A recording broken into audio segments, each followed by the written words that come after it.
लक्ष्य, आगाज से अंजाम तक। सिवान जिला के रघुनाथपुर प्रखंड के राजपुर में ग्रामीणों ने नए परंपरा की शुरुआत की। 22 वर्ष भारत माता की सेवा कर लौटे आईटीबीपी के जवान नीरज सिंह का ग्रामीणों ने भव्य रूप से स्वागत किया। पूरी रिपोर्ट देखें लक्ष्य समाचार पर।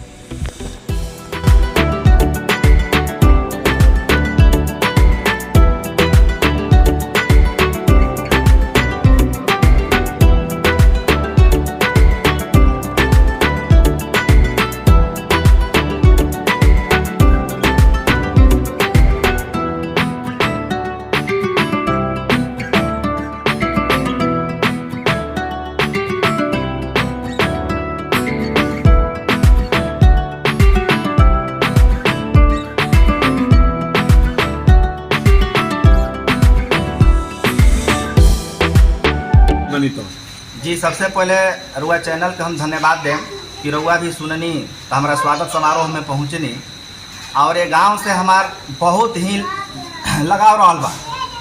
तो का आयोजन किया गया है, इसके लिए मैं तहे दिल से शुक्रगुजार रहूँगा। कैसन यात्रा रहल पूरा 22 साल के जो नौकरी के पीरियड रहल, कैसन अनुभव रहल राहुल जी? हमार 22 साल 10 महीना 20 दिन के पूरा सेवा काल भारत सरकार इंडो तिब्बत बॉर्डर पुलिस में रहल बा, जौन की लेह लद्दाख से लेके कन्याकुमारी तक हम ड्यूटी कैले बानी और सुरक्षा के दृष्टि से, देशभक्ति के दृष्टि से ईमानदारी लगन निष्ठा से ड्यूटी कैले बानी। आ सकुशल रउआ सबके दुआ आशीर्वाद बा कि हम अपना घरे वापिस आइल बानी, अपना आंगन में, अपना पंचायत में, अपना प्रखंड में सकुशल वापिस आइल बानी। आगे के का योजना बा? आगे देश सेवा भी कहनी, अब आगे कौन सेवा करे के बा? जी, आज आगे हमनी के सेवा के मूल बाकी अपना समाज के सेवा कैल, अपना बड़ बुजुर्ग के कदर कैल, इज्जत कैल, समाज के सेवा कैल, समाज के साथे घुल मिल के रहल आ समाज से दुआ आशीर्वाद लेहल, यह आगे का हमारा सपना बा।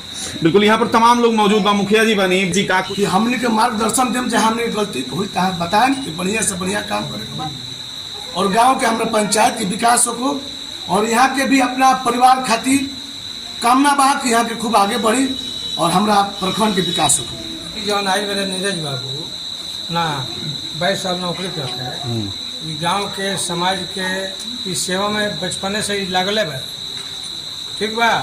और अभी तरह के हमने को आशीर्वाद बा कि आगे बढ़स, विकास करस, गांव के हमारा सेवा करस, पंचायत के सेवा करस।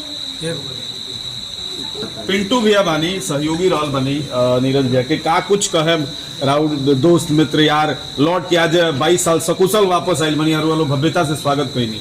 सबसे पहले तो चैनल के धन्यवाद, साधु बा कि रउआ सुन के यहाँ आईनी आके देखी हमारा समाज के, हमारा गांव के लोग, हमारा मुखिया, हमारा बीडीसी, जितना भी लोग बा, हमारा मंदिर के पुजारी जी, सब है सहयोगी, जितना भी लोग बा समाज के लोग के रउआ देखत है। ये बहुत खुशी के बात बा कि यहाँ के अइला पर इतना स्वागत लोग कैल है कि माने हमरो मन गदगद रह गई है। आ हमने के तो माने बचपन के मित्र हैं, सब में कहे के का बा आ एगो तनी कुछ लोग के सहयोग से ऐसा भगवान के कृपा भइल, प्रेरणा भइल कि हमने के वो काम में लगनी। सूरज बाबू के तो यहाँ के तो देश के सेवा करके आयोग जौन बात हम थोड़ा अध्यात्म के प्रभु के भी सेवा हो गई आ एगो मन में तो संकल्पना रहबे कैला कि तनी गाँव थी तो भगवान के सेवा हुई। अभी वहाँ के 17 बरिस सेवा करके तब वापस आई।